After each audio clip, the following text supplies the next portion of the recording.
오늘 23가 함께 볼 텐데요. 제가 기도하고 시작하겠습니다. 좋으신 주님 감사합니다. 또 주의 은혜 가운데 또 복된 한날 허락해 주시고 함께 주의 말씀 보게 하셔서 감사함을 드립니다. 좋은 날씨 속에서 또 말씀으로 말씀하시는 주님께 우리의 마음과 또 삶을 드릴 수 있는 복된 시간 되게 해주십시오. 예수님의 이름으로 기도합니다. 아멘. 오늘 함께 나누실 하나님의 말씀은 여호수아서 22장 9절 말씀입니다. 여호수아서 22장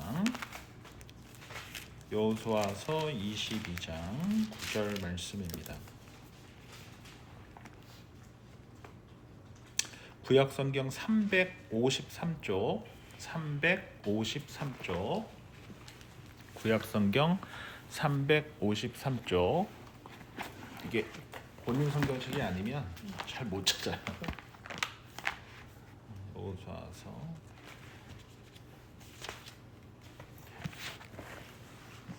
22장 9절 말씀인데요. 22장 9절 말씀 우리 한 목소리로 읽습니다.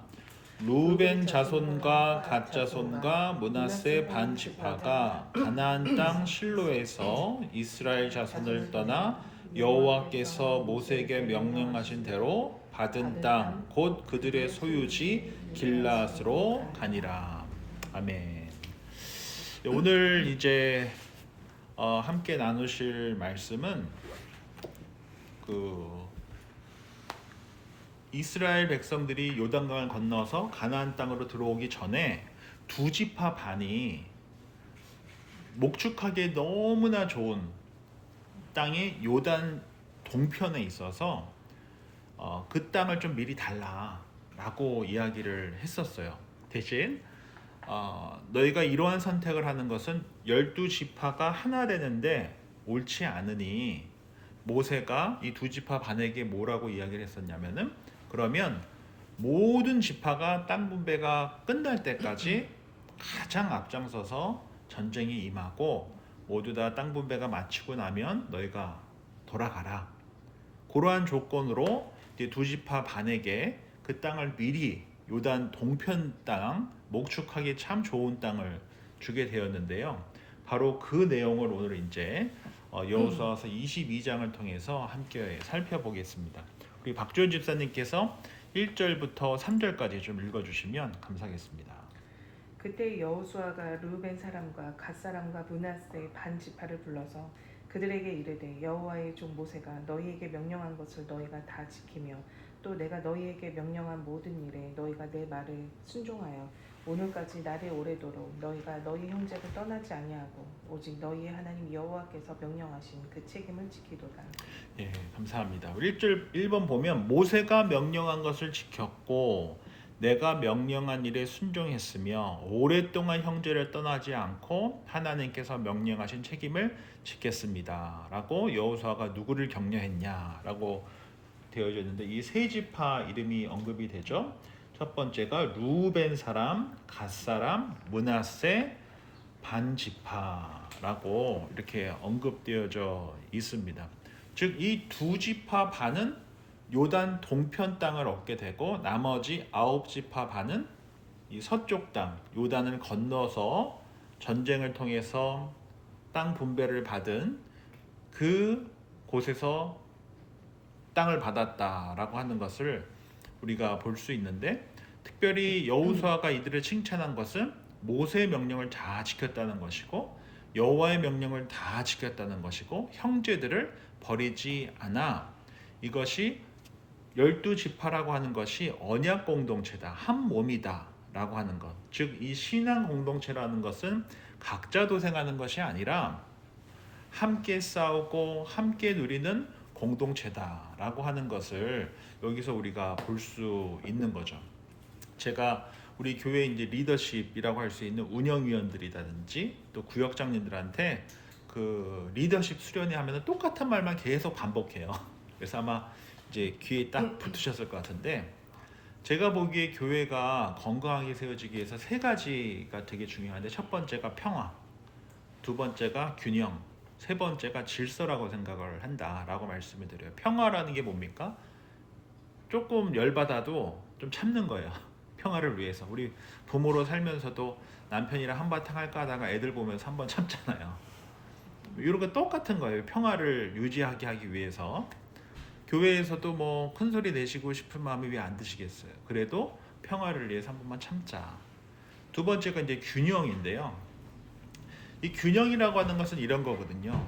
이제 구역 모임을 제가 뭐 목회를 이제 조금 해왔으니까 구역 모임을 이렇게 하다 보면 어떤 구역은 막 20명씩 모이고 어떤 구역은 막 두세 명밖에 안 모여요. 근데 그것이 어느 구역장님이 해설하기보다 그런 때가 있는 것 같아요. 어떤 구역은 막 모이는 때가 있고 어떤 구역은 열심히 해도 이게 잘 안 모이는 때가 있는 것 같아요. 그러면은 어떻게 해야 되느냐?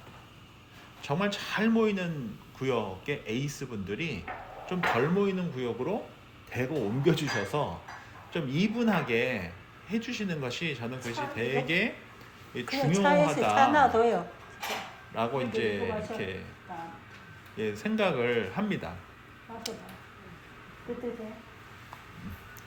예. 세 번째로는 이제 질서가 중요한데 이 질서라고 하는 것은 죄송해요. 중이가 저는 없어요. 하도 많이 빠져가지고. 저는 지사님 미안해요. 물 줘. 네, 물 드릴게요. 좀 따뜻하게 해서 드릴게요. 밥 저는 너무 오래 담궈놓은 그래서 알겠습니다.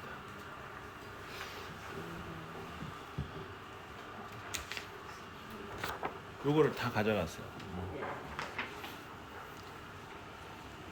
이제 질서라고 하는 것은 교회에서 어떤 일이 생겼을 때 담임 목사가 모르는데 구역장님들끼리 그냥 알아서 다 뭘 해버렸다. 이러면은 질서가 잡히는 걸까요? 안 잡히는 걸까요? 안 잡히는 거겠죠. 회사에서 부장이 모르는데 과장이 혼자 다 한 거예요. 그러면 그거 어떻게 됩니까? 네, 큰일 나겠죠. 예, 똑같아요. 우리가 이 질서를 잡는다는 게 부모로 살아가면서도 아이가 18세 전까지는 웬만한 일은 다 부모가 알아야 되는 거잖아요. 얘는 책임자니까. 자녀에 대한 책임이 부모한테 있잖아요. 이것처럼 교회에 대한 책임은 담임 목사한테 있기 때문에 결국을 최종 책임은 제가 지는 거거든요. 어느 조직이든지 다 똑같잖아요.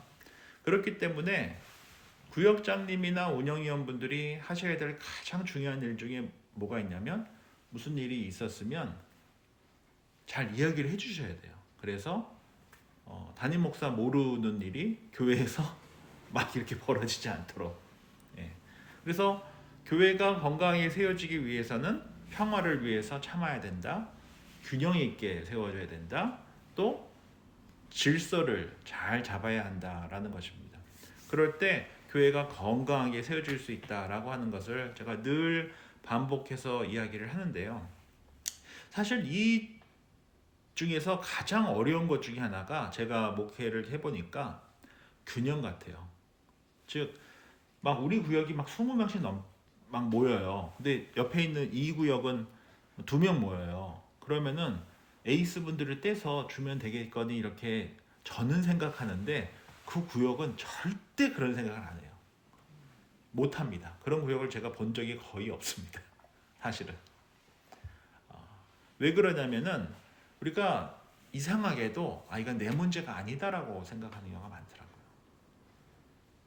내 문제가 아니다. 그래서 내가 아니면 내 문제만 아니면 된다. 이런 마음이 드는 경우가 굉장히 많거든요. 그러나 이것은 오늘 우리 함께 나눠본 것처럼 두 지파 반이 갖고 있었던 그런 정신이 아니죠. 두 지파 반은 이미 땅 분배를 다 받았잖아요. 그것도 곡창지대며 목축하기에 너무 좋은 땅을 이미 받았단 말이에요.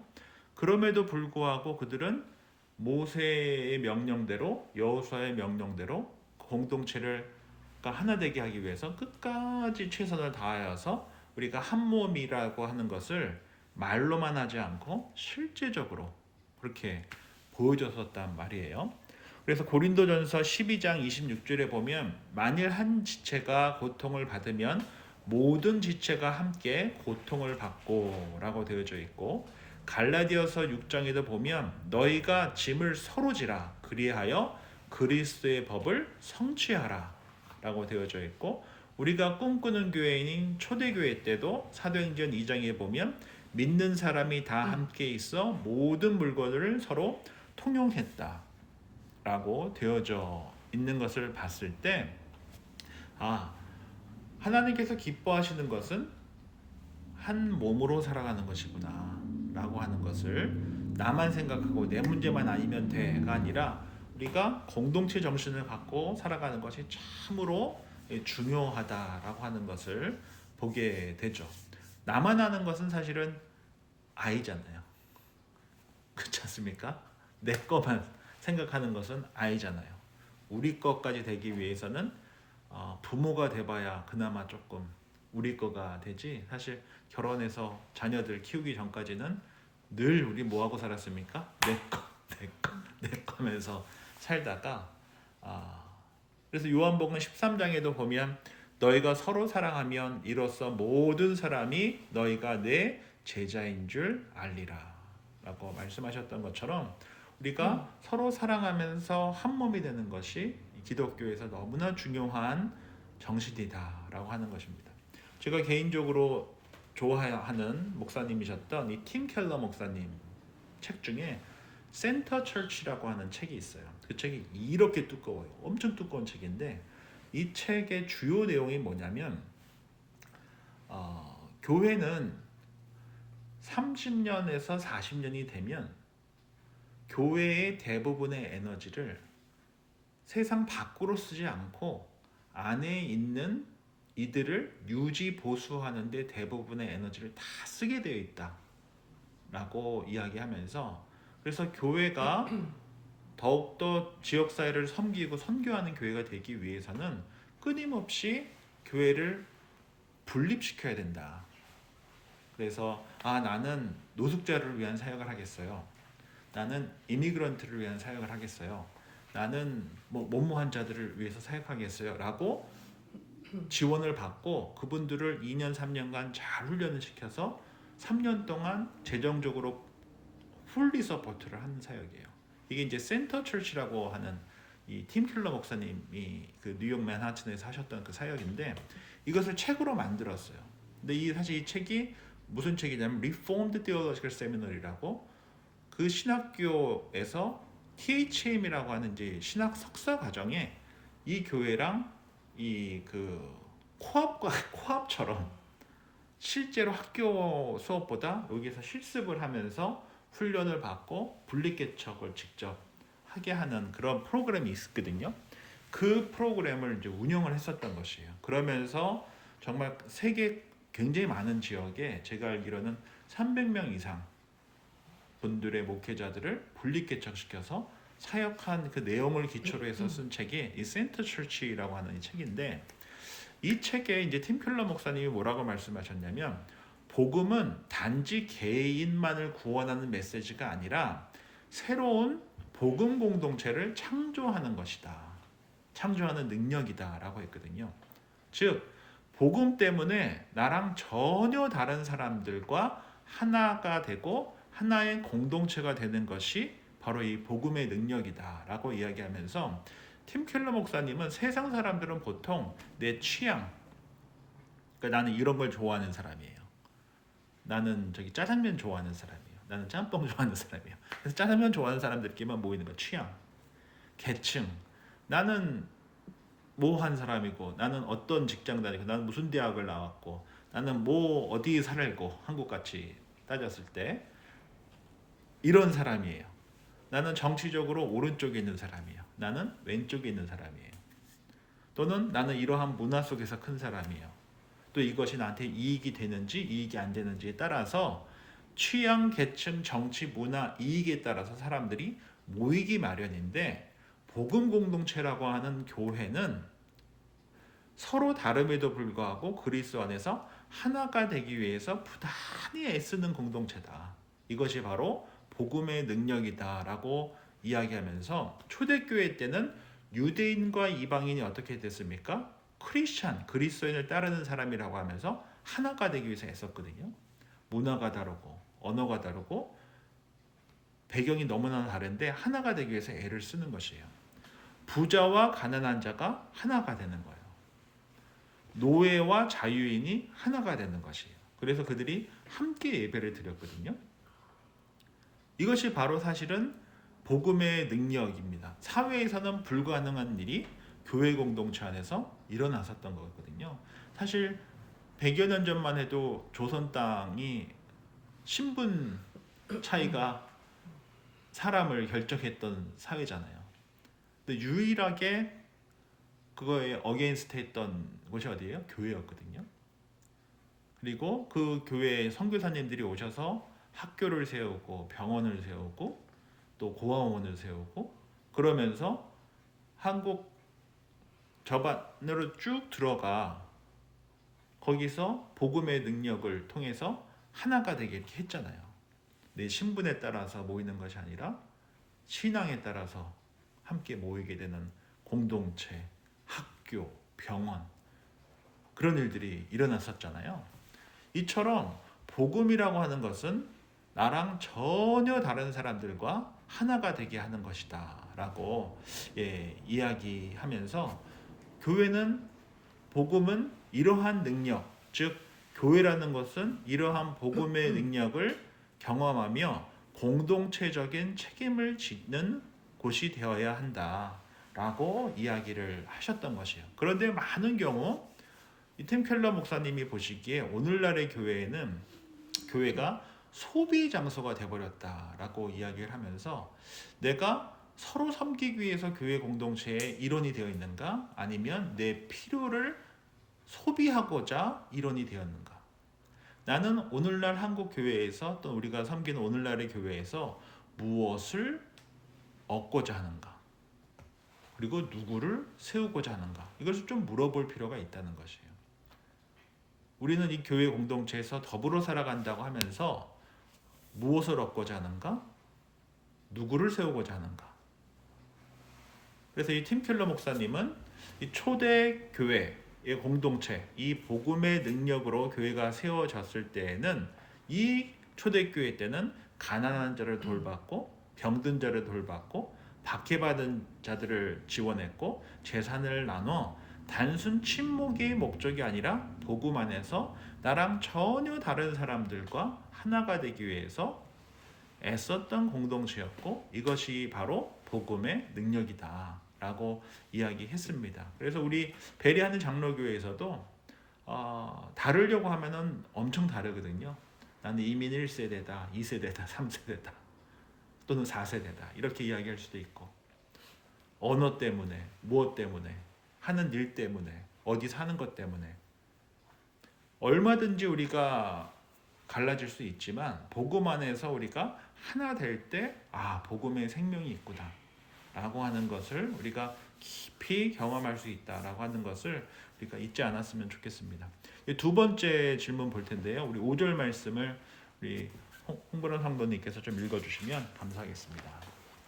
오직 여호와의 종 모세가 너희에게 명령한 명령과 율법을 반드시 행하여 너희의 하나님 여호와를 사랑하고 그의 모든 눈을 행하며 그의 계명을 지켜 그에게 친분히 하고 너희의 마음을 다하여 성품을 다하여 그를 섬길지니라 하고. 이번 보면 여호수아가 떠나는 두 지파 반 사람들에게 요청한 것은 하나님을 사랑하고 그의 길로 행하며 그의 계명을 지킬 것과 무엇이었습니까? 마음을 다하여 성품을 다하며 하나님을 섬겨라. 너희가 마음을 다하고 성품을 다하여 하나님을 섬겨라.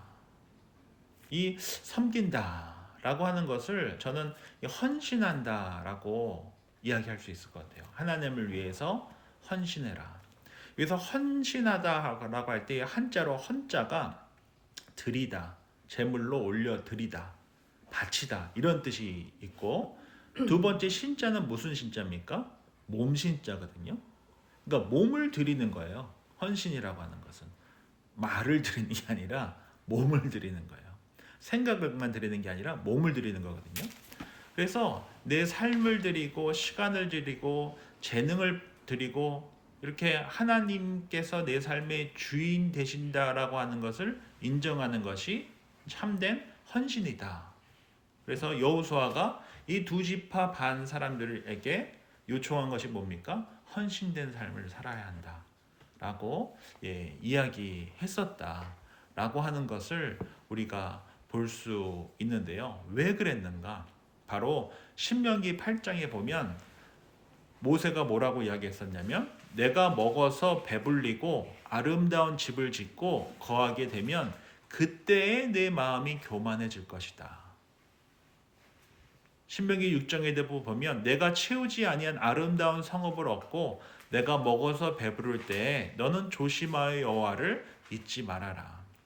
호세아서 13장에도 보면 그들이 먹여서 배부르니 마음이 교만하여 나를 잊었느니라. 솔로몬이 열왕기상 11장에 보면 늙었을 때 그의 아내들이 그의 마음을 돌려. 솔로몬이 계속 그랬던 게 아니라 나이가 들어서 배 따지고 등 떼다 배부르니까 그때서야 어떻게 했다는 거예요? 수많은 여인들과 결혼해서 그들이 우상 숭배할 수 있도록 열어준 것이에요. 그래서 솔로몬이 그 당시에 가장 큰 성인 예루살렘 성과 또 예루살렘 성전을 지었어요. 그런데 더 재밌는 것은 그 높은 예루살렘 선이라고 하는 약 900m 되는 그 높은 산지에 그 아름다운 성전을 지었는데 우리가 보시면은 굉장히 아름답잖아요. 그 예루살렘 성과 그 성지가요. 근데 그 주변에 산이 있거든요. 그 산에 우상 숭배를 하도록 다 허락해 준 거예요.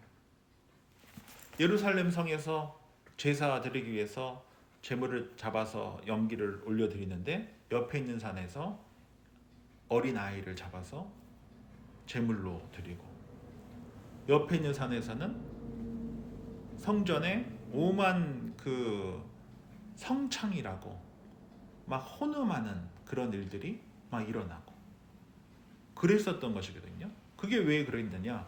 솔로몬이 하나님만 예배합니다라고 했어야 되는데 그 성전에서 예배를 그거만 하나님께만 드려야 되는데 다른 것도 다 허락한 거예요. 이방 여인들의 그들이 갖고 온 우상 숭배를 다 허락했으니 거기에 엄청나게 많은 연기와 소리와 이런 것들이 다 들렸을 거 아니에요. 야, 그걸 하나님께서 받으실 수 있으셨겠습니까? 한번 교회에서 상담을 해보세요. 본당에서는 예배를 거룩하게 드리고 옆에 방에서는 술 먹고 도박하고 옆에서는 오만 우리가 입에 담을 수 없는 일들을 하고 있다고 한다면은 하나님께서 그 예배를 받으시겠냐고. 받으실 수가 없는 것이죠. 사실 우리 삶을 하나님께 드립니다라고 했을 때 우리 삶도 마찬가지인 거예요. 우리가 하나님께 온전히 다 드립니다라고 하지만 사실 우리가 하나님께 허락해 주신 그 시간 속에서 얼마나 엉뚱한 일을 많이 하면서 살아요. 그래서 우리가 배부르고 또 풍족해지면 교만하여 하나님을 잊을 수 있다. 솔로몬도 그랬다라고 하는 것을 우리가 기억할 필요가 있는 것이죠. 제가 전에 한번 설교를 통해서 소개해드렸던 C.S. 루이스의 스크루테이프 편지에 보면 악마의 전략이 뭐였습니까? 고난은 사람을 하나님께로 이끌지만 번영은 사람을 세상에 묶어둔다라고 했거든요. 어려운 일이 있으면 하나님께 나아가지만 조금만 살만하면 세상으로 발을 돌리는 게 우리들이라는 거죠. 고난은 회개를 낳지만 평안은 망각을 낳기도 한다. 라고 이 C.S. 루이스가 이야기했기에 우리가 이것을 잘 기억해야 한다는 것이죠. 두 지파 반이 가장 풍요로운 땅, 목축하기 좋은 땅으로 이제 가게 될 때 여호수아가 부탁한 거예요. 평안할 때에도 뭐 해야 된다? 헌신해야 된다. 이 얘기를 했었다라고 하는 것이죠. 이제 3번 보도록 하겠습니다. 이제 민수기 32장을 한번 볼 텐데요. 여호수아에서 앞쪽으로 가시면 이제 민수기 있거든요. 앞에 이제 여호수아 앞에 신명기 있고 그 앞에 보시면 이제 민수기 있는데 민수기 32장 32장 1절부터 5절까지의 말씀인데요. 1절부터 5절 우리 조건사님께서 좀 읽어주시면 감사하겠습니다. 루벤 자손과 갓 자손은 심이 많은 가축대를 가졌더라. 그들이 야셀 땅과 길라 땅을 본즉 그곳은 목축할 만한 장소인지라. 갓 자손과 루벤 자손이 와서 모세와 제사장 엘레아살과 히돔 지휘관들에게 말하 이르되 아다롯과 디본과 야셀과 니무라와 헤스본과 엘르알레와 스밤과 느보와 본 곧 여호와께서 이스라엘 희중 앞에서 쳐서 멸하신 땅은 목축할 만한 장소요 당신의 종들에게는 가축이 있나이다. 또 이르되 우리가 만일 당신에게 은혜를 입었으면 이 땅을 당신의 종들에게 그들의 소유로 주시고 우리에게 요단강을 건너지 않게 하소서. 예, 감사합니다. 이제 3번 보면 오늘 본문 말씀은 민수기 32장과 깊은 관련이 있는데 첫 번째 A번을 보시면 루벤 자손과 갓 자손이 모세와 제사장 엘라살 회중 지휘자들에게 요청한 것이 무엇이었습니까? 5절에 보면 우리를 어디 건너지 않게요? 요단강을 건너지 않게 해달라고 했던 거예요. 즉 두 지파 반의 땅을 딱 보고 저희는 여기가 좋사오니 여기 있겠다라고 이야기를 했었던 것이죠. 그랬더니 모세가 안 된다라고 이제 이야기하게 되는데요. B번에 보면 두 지파 반 사람들이 요단 서편 가나안으로 들어가지 않겠다고 했는데 그들이 가졌던 것이 무엇이었냐? 심이 많은 가축대가 있었다. 그러니까 재산이 많았었다라고 볼 수 있죠. 근데 목축하기에 너무 좋은 땅이다 보니 여기 있겠다. 이 야셀과 길라 땅에 있겠다라고 이야기를 했었던 것이죠.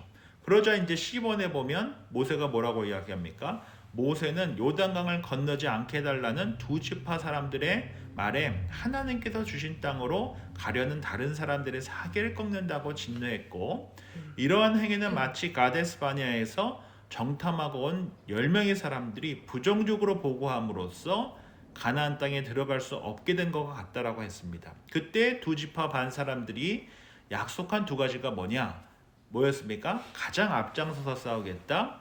요단서편의 기업을 받지 않겠다. 그래서 요단강을 건넜을 때 제사장 무리가 가장 먼저 앞에 나갔고요. 그 다음에 따랐던 무리가 누구였습니까?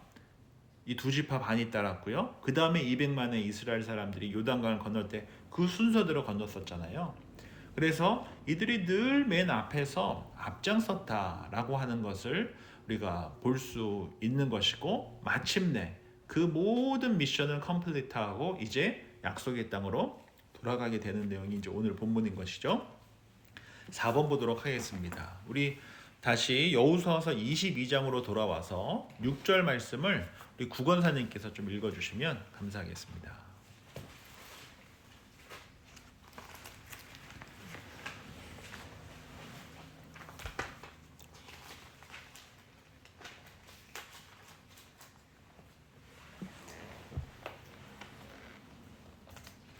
몇 번? 6절 말씀. 6절. 네. 여호수아가 그들에게 축복하여 보내매 그들이 자기 장막으로 갔더라. 예, 감사합니다. 여호수아로부터 하나님의 계명을 지키고 하나님을 섬길 것을 요청받은 두 지파 반 사람들은 어디로 돌아갔습니까? 자기 장막으로 돌아갔다라고 되어져 있잖아요. 여기서 이제 장막으로 돌아갔다라고 하는 것을 봤을 때 이 동편의 땅 분배를 받았던 그 지파는 전쟁이 언제 끝날지 사실 몰랐거든요. 그러나 전쟁이 다 마친 후에 자신의 가족들이 있는 자신의 모든 것들이 있는 본향으로 돌아갔었다라고 하는 것을 보게 됩니다. 마치 제가 지난 주일날 주일 말씀을 통해 함께 나눴었던 것처럼 본향으로 돌아갔었다라고 하는 것은 이곳이 전부가 아니고 돌아갈 곳이 있다. 그래서 히브리서 11장 13절에 보면 그들이 이제는 더 나은 본향을 사모하니 곧 하늘에 있는 것이다 라고 말씀하셨던 것처럼 우리가 성도로 살아간다라고 하는 것은 우리가 살아가는 일상이 이것이 전부가 아니고 우리는 돌아갈 고향이 있다, 본향이 있다. 이곳에서 사명을 다하고 본향으로 돌아가는 그 순례 여정이 우리가 살아가는 인생이다라고 하는 것을 볼 수 있죠. 그래서 이곳에서는 우리가 영적으로 전쟁을 해야 되고 또 믿음을 지키기 위해서 애써야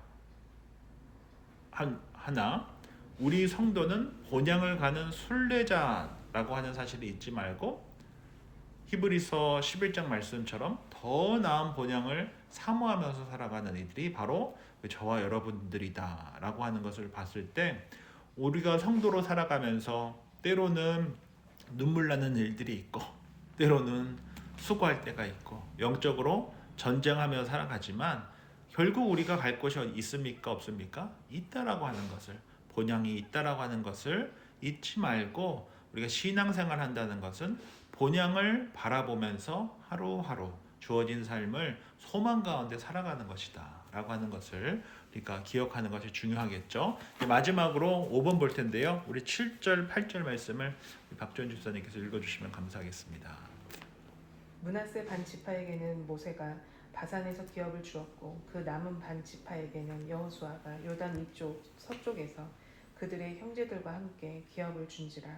여호수아가 그들의 장막으로 돌려보낼 때 그들에게 축복하고 말하여 이르되 너희는 많은 재산과 심이 많은 가축과 은과 금과 구리와 새와 심이 많은 의복을 가지고 너희의 장막으로 돌아가서 너희의 원수들에게서 탈취한 것을 너희의 형제와 나눌지니라 하네. 예, 감사합니다. 5번 보면 여호수아로부터 축복을 받은 두 지파 반 사람들은 무엇을 가지고 요단 동편으로 돌아갔습니까? 보면 많은 재산과 심이 많은 가축과 은과 금과 구리와 새와 심이 많은 의복을 갖고 돌아갔다라고 되어져 있는데요. 이 약속의 땅에서 보낸 세월이 몇 년이었습니까? 7년이었단 말이에요. 한 7년이어야 될 텐데 그러면서 전쟁을 통해 받은 이 전리품들이 이렇게 많았다라고 하는 것을 볼 수가 있고 이 전리품을 가지고 가서 가족과도 나누겠지만 누구랑 나누라고 8절에 되어 있습니까? 형제들과 나누라 라고 이야기하고 있다는 것이죠. 즉, 이 축복이라고 하는 것은 독점하는 것이 아니라 나누는 것이다. 복이라고 하는 것은 공동체 안에서 함께 나누고 흘려보내는 것이다 라고 하는 것을 기억하는 것이 참 중요하겠죠. 제가 저희 영적 스승이신 이재철 목사님 아내 되시는 분이 정애주 권사님이라고 홍성사를 운영을 하세요. 남편이 하던 그 사업을 이어서 하는 그 출판 회사를 하시는데 제가 있을 때는 늘 적자였어요.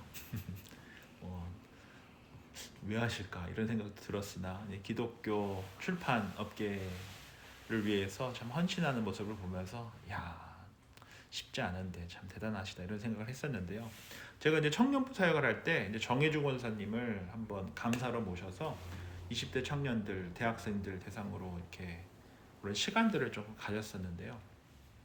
그때 이제 강의 내용을 잘 듣고 저희가 권사님께 축복송을 이렇게 드리면서 축복하는 시간을 딱 가졌는데 권사님께서 이렇게 하시더라고요. 축복합니다. 뭐 이렇게 주님의 사랑으로 이렇게 막 축복을 했더니 저희에게 화답해 주시기를 여러분 복 되세요 이렇게 화답을 해주시더라고요. 그러니까 복 받으세요라고 하지 않고 복이 되세요, be blessing, 복이 되세요라고 이렇게 화답을 해주셨던 게 제 기억에 이렇게 많이 남아요.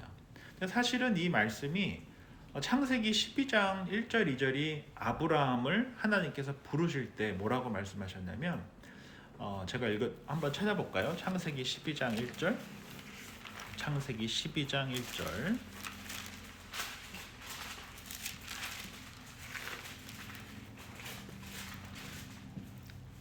창세기 12장 1절부터 2절까지 읽어드립니다.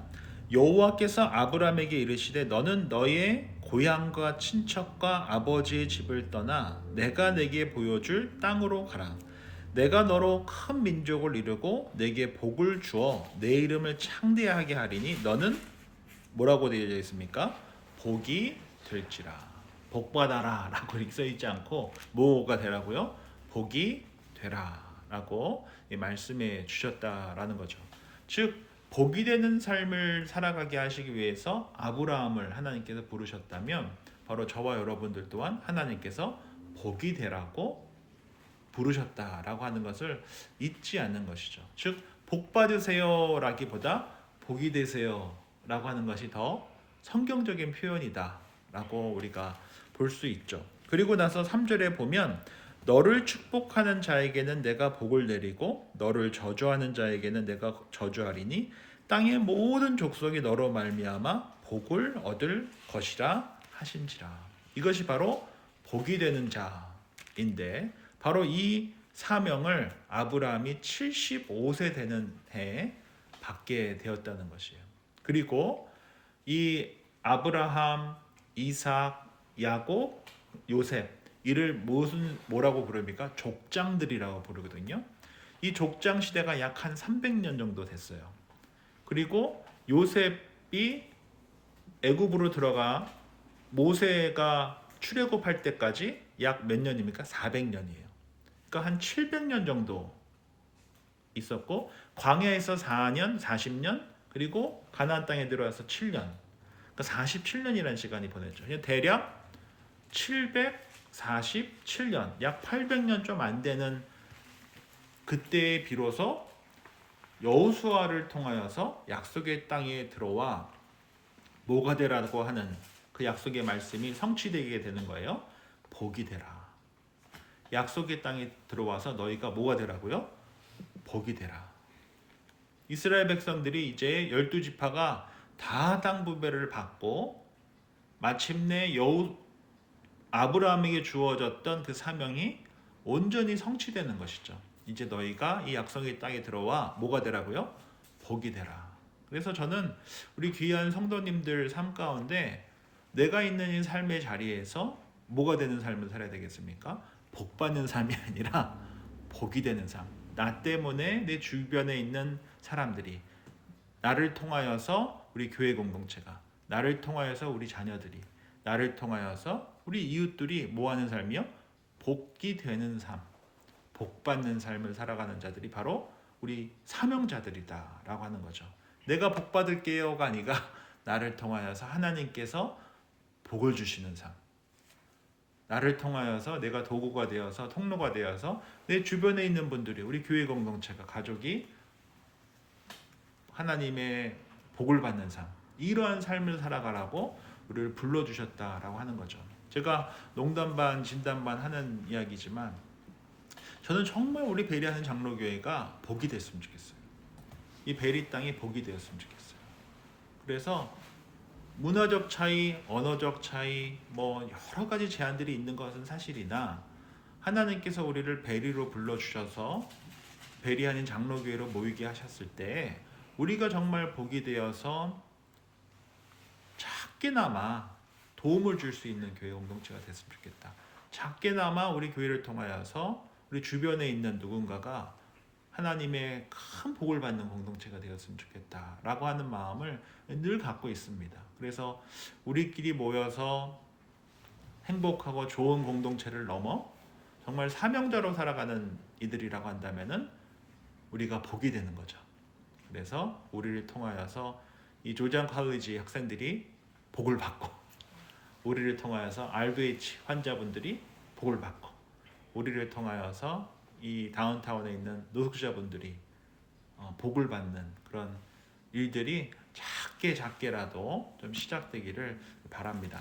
오늘은 여호수아서 22장을 함께 살펴보면서 이 두 지파 반 요단 동편에 땅 분배를 미리 받았었던 이 두 지파 반을 축복하며 보내는 여호수아의 말씀 그 내용들을 우리가 함께 살펴보면서 두 가지는 꼭 이렇게 기억했으면 좋겠는데요. 첫 번째는 우리가 한 공동체라고 하는 것 이것을 잊지 않는 것이 참으로 중요하다라는 것이고 우리가 한 공동체로서 충성을 다하는 또 헌신하는 그러한 공동체가 되었으면 좋겠고요. 또 하나 이제 마지막으로 하나 잠깐 나눴었던 것처럼 우리 귀한 베리하는 장로교회가 우리 가정이 내 자신이 정말 아브라함처럼 복이 되는 삶을 살았으면 좋겠다. 그래서 나를 통해서 또 내가 도구가 되고 통로가 되어서 우리 자녀들이, 우리 가정이, 우리 교회 공동체가 이 베리에 있는 사람들이 하나님의 복을 받는 그러한 복이 되는 삶 살아갈 수 있는 저와 여러분들이 되었으면 좋겠습니다. 예, 오늘